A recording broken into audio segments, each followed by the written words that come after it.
আসসালামু আলাইকুম রহমতুল্লাহ। দেখতে পাচ্ছেন অসাধারণ বেগুন। আমাদের এই বেগুন প্রায় এক একটা আধা কেজি করে হয়েছে এবং টসটসা এবং নিরাপদ খাবার। আমাদের সাইফুল ভাই, এই বেগুন এত চমৎকার হওয়ার কারণ কি বলেন? মিথ্যা বলবেন না, যা বলবেন সত্য বলবেন। দুইবার মেজিক্যাল দিয়েছিল আর পিজার ফোরসিপি পিজিআর ফোরসিপে দুইবার দিয়েছেন।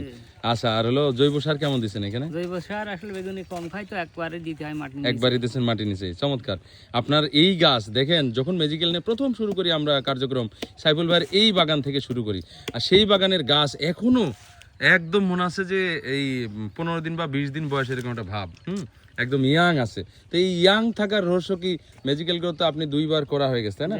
তো আমাদের জিঙ্ক আবার দেন, এই বুড়ো গাছ আবার যুবক যুবতী হয়ে যাবে। যুবতী বলা চলে, কারণ সব গাছেই তো ফল ধরে, তাই না? তো ঠিক আছে, আপনার জন্য অনেক দোয়া রইলো। আর দেখেন সাইফুল ভাই এখানে প্রত্যেকটা বেগুনে এরকম, এই যে আমার ছোটগুলো আছে, আমাদের দেওয়ার জন্য আর কি একটু ছিঁড়ে ফেলেছে আর কি। তো যাক, আপনার জন্য অনেক দোয়া রইলো।